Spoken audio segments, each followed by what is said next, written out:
Salut et bienvenue pour cette nouvelle interview où nous avons interviewé un nouvel artiste qui est Tom Soldoni, qui est un BDiste. Il vous donnera les meilleurs conseils pour réussir à trouver de l'inspiration et gérer la couleur dans ses illustrations. Enfin bref, on le remercie énormément pour sa participation, ça nous fait super plaisir. Tous ces réseaux sociaux comme d'hab sont barres d'infos pour ceux que ça intéresse.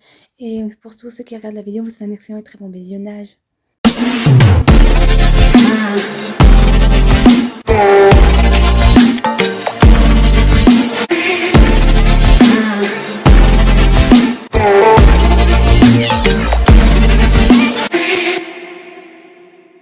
Du coup, je suis Tom Soldoni, auteur de bande dessinée jeunesse. Je fais la plupart de mes travaux sur Twitch, donc en live, et je poste les résultats, quasiment tous mes résultats sur Instagram.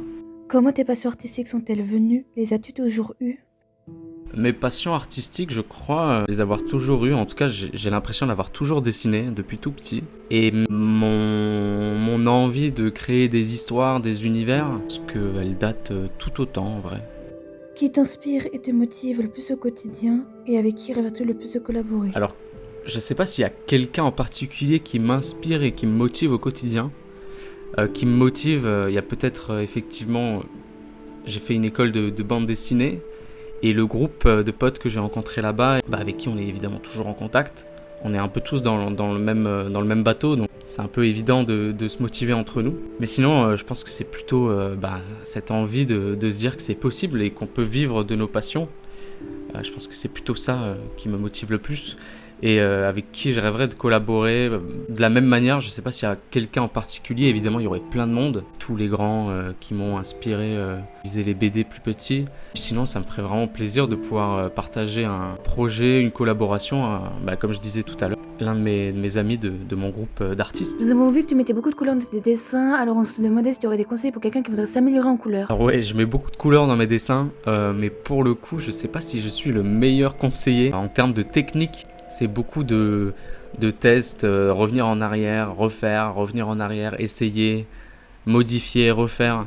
Mais je pense qu'il y a quand même eu un déblocage, moi, avec la couleur, à partir du moment où j'ai compris qu'il fallait pas juste choisir ses couleurs. Voilà, ça doit être rouge, donc je prends du rouge. Ça doit être bleu, donc je prends du bleu.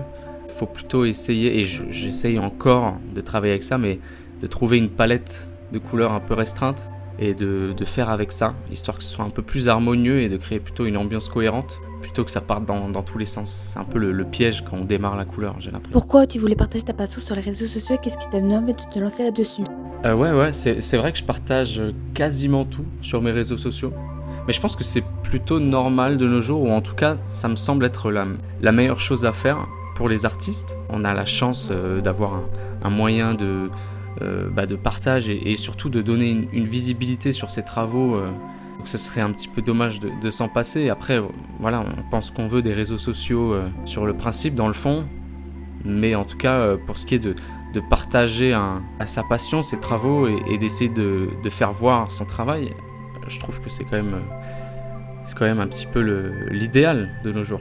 Nous avons vu que tu avais réalisé un webtoon, alors on aimerait savoir si tu pouvais nous en dire un peu plus. Alors oui, ouais, j'ai fait un webtoon qui s'appelle Midas. Si j'ai des anecdotes à raconter, il y en a des choses à dire à ce sujet.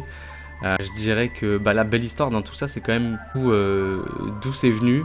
J'avais découvert le site Webtoon, vraiment après tout le monde, très en retard. Je connaissais pas du tout le principe de ces BD verticales. Et en découvrant le site, j'ai vu qu'ils faisaient un concours. Et donc je m'y suis essayé. Et j'ai pas gagné le concours, ou en tout cas j'étais un peu dans les mentions honorables. Et c'est ensuite une éditrice qui m'a contacté et qui m'a dit en vrai je serais chaud de tenter le coup et de signer ça. Et donc c'était mon tout premier contrat pro. Et surtout une occasion incroyable. Je n'avais même pas encore commencé mon école de BD. Et du coup disons que le vrai avantage, c'est que ça motivait et ça réconfortait dans l'idée que je peux gagner ma vie avec mon travail, donc c'est plutôt cool. Après, j'avoue que il a plutôt mal vieilli quoi. C'était avant l'école, donc on le sent quoi. Mais j'en suis encore fier aujourd'hui. Aurais-tu des conseils pour quelqu'un qui voudrait trouver de l'inspiration dans ses illustrations? Alors des conseils pour trouver de l'inspiration pour des illustrations, je pense que je vais rester vraiment au conseil de base, quoi, qui est de regarder plein de choses, d'être curieux, de regarder plein de films, des séries, d'essayer de lire un maximum, de se balader sur Pinterest et tout. Après, l'idée, c'est évidemment pas de pomper les concepts et les visuels de partout, mais plutôt d'essayer de comprendre ce que toi, tu aimes dans ces visuels-là et de reprendre non pas toute la forme, mais plutôt la sève qui te plaît à toi et de le réadapter à ta manière dans tes illustrations.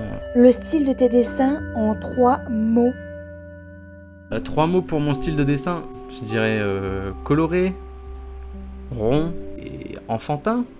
Je crois que c'est les 3 mots qui me viennent en premier en tête. As-tu des projets pour tes réseaux sociaux ou de ta passion? Si oui, lesquels? Alors pour les projets à venir, la plus grosse chose qui arrive, c'est que j'ai eu la chance de signer un contrat à BD avec une maison d'édition. J'en dis pas grand chose pour l'instant parce qu'on est vraiment tout au début du processus et que la BD est pas encore, elle est encore loin de sortir.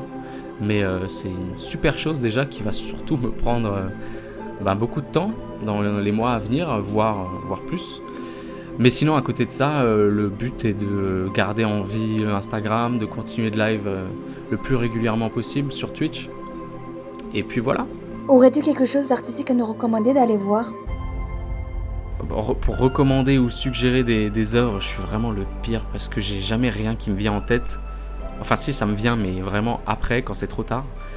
Du coup là, l'évidence, le premier truc qui me vient en tête, je dirais que c'est le dernier Chapeauté, le Chapeauté 2. J'ai trouvé que c'était un film, vraiment moi, il m'a vraiment marqué. Pour ceux qui ne l'ont pas vu, visuellement, c'est assez inspiré. Et même, mais que ce soit le fond ou la forme, vraiment, j'ai trouvé le film incroyable. Puis sinon, écoutez, loyal envers mes potes, je vous recommande les Instagram de Vagabounds, Roma, Maxus Salut et puis Artis Simonazzi. 4 artistes de talent, et je dis pas ça parce que c'est mes potes, parce que je le pense vraiment. Donc n'hésitez pas. Cette interview est terminée, on espère qu'elle vous aura plu. N'hésitez pas à nous savoir, n'hésitez pas aussi à nous dire quel prochain artiste voudrait qu'on interviewe. On vous remercie de l'avoir regardé et sur ce on se dit à la prochaine pour du futur contenu et vidéos artistiques.